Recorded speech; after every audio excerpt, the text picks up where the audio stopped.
Good afternoon mga kadogo, mga kamingming. Isang magandang araw sa atin lahat. Meron tayong napaka-interesting na topic ulit sa ngayon na galing sa ating kaibigan na si Sir Arthur ng Valenzuela. Ang katanungan niya to about sa cherry eye ng mga alaga natin. Mag-base muna tayo din sa aso. Kasi ang cherry eye meron din sa pusa. Pero dito muna tayo sa concern ni Sir Arthur, cherry eye sa aso. Okay? So, ako po ay hindi isang vet. Hindi po ako isang expert like vet. Pero, yung pong mga katanungan ninyo ay sinasagot ko na ayon po yun sa akin din mga pagsasearch, pagtatanong sa mga lehitimong breeder na eksperyensado na kagaya ko. At masusi ko pong pinag-aaralan din ang mga topic na to through yun nga, research din. Alalay po dun sa kaalaman ko bilang breeder. Okay, ano po ba ang cherry eye? Ang cherry eye po, magsimula po muna tayo. Ang cherry eye po ay tumutubo po yan sa mata po ng aso. Yung aso po, meron po siyang third eyelid na wala sa tao. Ay kilala bilang part ng third eyelid bilang prolapse lacrimal glands. So, yung third eyelid, meron siyang prolapse lacrimal glands po. Yung po yung nagiging namamaga, nagsoswell, kaya po natatawag nating cherry eye. Ano po yan nasa mata po siya. Kala mo cherry, pink na pink. Isa niya parang reddish na talaga Sobrang luwa siya, lumuluwa siya dito. Okay, ang tanong saan po ba nanggagaling yan? Bakit po nagkaka-cherry eye ang aso? Ang kasagutan po dyan nasa breed din po. Nasa genes, hereditary. And yun nga, most especially nasa uri ng breed ng aso. For example po, mga Shih Tzu, Terrier, St. Bernard, and so on and so forth. Yung pong mga uri ng asong yun po yung breed na luwa yung mga mata. Hindi man lahat, pero mostly, pinaka-special categorized ng tinatamaan ng mga cherry eye, yung malalapad na muka at flat. Ano po ang dapat na gagawin or gamot para dito? Yung po mga gantong kaso, kung medyo minimal pa lang or maliit pa lang po siya, pwede po yan nating gamutin. Pero sana po sa mga gantong kaso, kung may pera din tayo, ipabet natin kung nakikita na natin nagkakaroon na ng swelling. Yung medyo namamagana yung third eyelid niya. Yung prolapse lacrimal glands niya, what I mean. Na tumutubo dun sa third eyelid. So, mas maganda ipabet natin kasi mga professional talaga, dadaan yan sa kanilang obserbahan, bibigyan ng tamang gamot. Ngayon, sa katanungan po, ano po ba ang pwede natin na pansamantala o first aid na gamitin sa merong prospect na natin na magkakaroon na siya or meron ng maliit na cherry eye? Ang kasagutan ko po dyan, pwede po tayong gumamit ng anti-inflammatory eye drops. Mas maganda kung pang aso. Marami naman pong nabibili. Ngayon, yung isa pa sa mga home remedy, hindi ko po na-experience yan. Kasi minsan ako nagkaroon ng aso, which is a beagle. Nagka-cherry eye, what I mean. Hindi ko naman napagamot. Kasi hiningi rin ng anak ko kagad.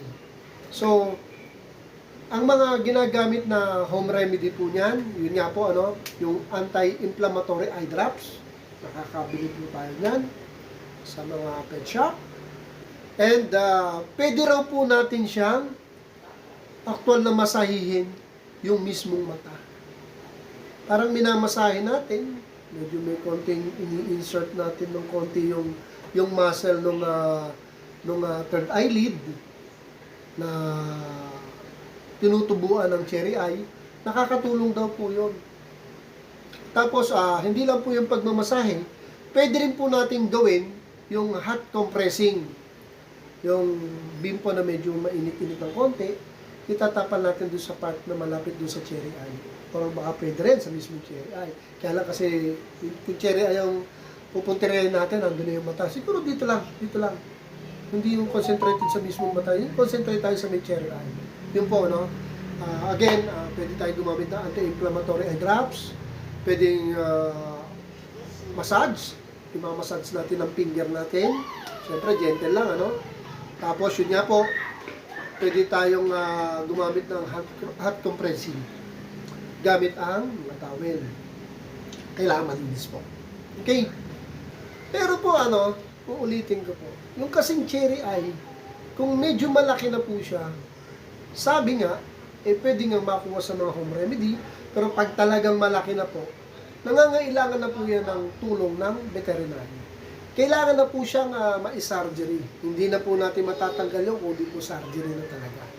Kasi kawawa yung aso. Nagkaroon niya ako ng gano'n, di ba? Laki-laki na. So, nagtatanong-tanong na ako nun sa vet kung paano. Pa-opera, gagastos nga lang ng konti. Kaya lang, yun nga, inahingi ng anak ko. So, yun, mga kadogo, Sir Arthur. Pag kasi malaki na, pinakita sa akin ni Sir Arthur yung kanyang aso, malaki na. So, malaki na yung cherry eye. Pang ano na yun? Pang surgery na. And sa akin, pagkakaalam ko po, according din sa pagsa-search ko, yung cherry eye mostly tumutubo sa mga less than 2 years old na mga aso, and mostly mga toy dog. Yun nga, yung nasabi ko sa iyo, yung malalapad ang mukha, hairy siya, tapos luwa ang mata, yun ang tinatamaan. Ngayon ako, ito po, sa experience ko na to, labas na tayo dun sa mga ibang itanong ko or na-research ko. Kasi para sa akin kasi, even though sabihin natin through genes, yung nakukuha yung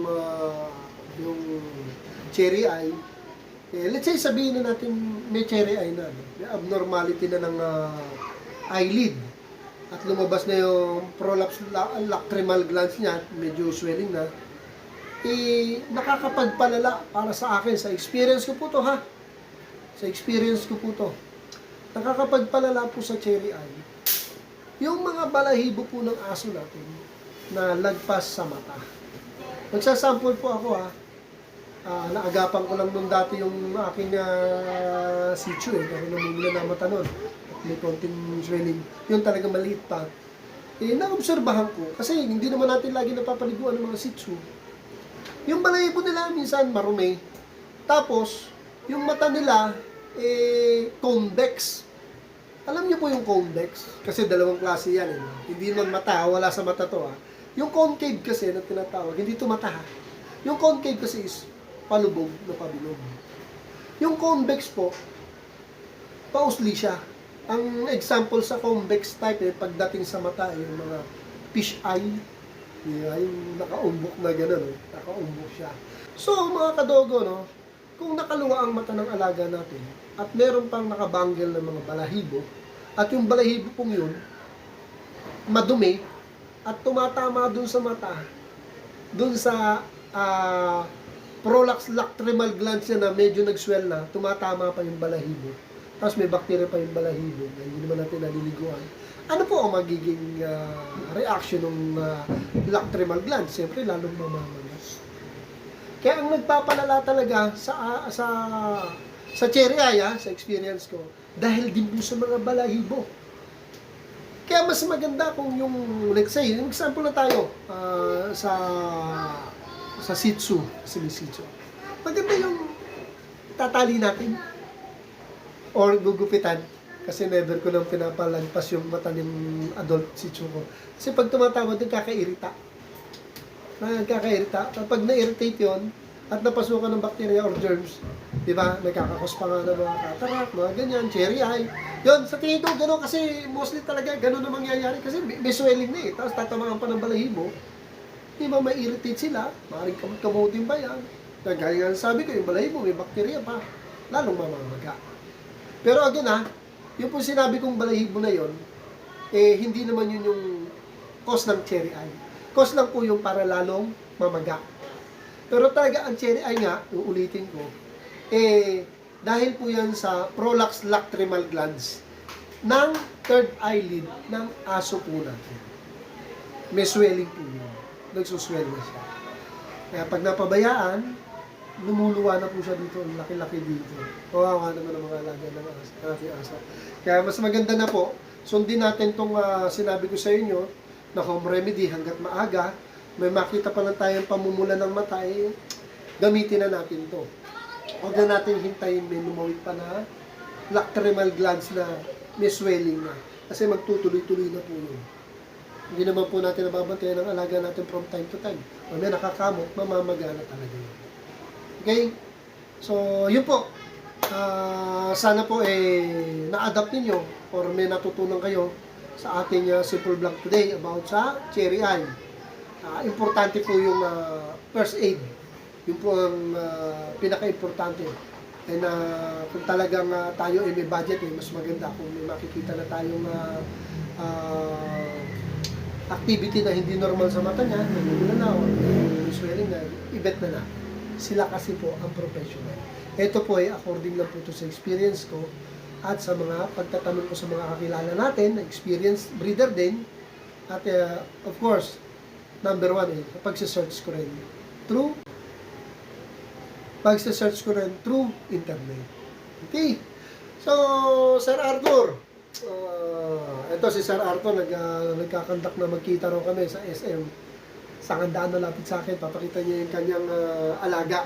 Sabi ko, wag na. Malayo-layo ang Valenzuela para pumunta siya dito. Pero sana nga magkita-kita tayo, mga kaduglagat. Sana magkaroon ng, merong mag-organize na magkaroon ng pakok or magkita lang sa isang mall. Dito lang sa Caloocan, sarap siguro nun, ano? Aaten talaga ako. Okay? So, dito na lang po, Mr. Doggy Style TV. Sana may natutunan tayo kahit paano sa ating simple vlogs. Sa mga hindi pa po nakapag-subscribe, subscribe kayo. And sa mga nakapag-subscribe, pakiclick naman yung like button. And share po natin yung mga videos natin para marami rin po makapanood. So again, thank you po sa inyo lahat. Thanks for watching. And have a nice day. Next time po uli, feel free na magtanong, sasagutin ko po yan. Bye-bye! Thank you for watching.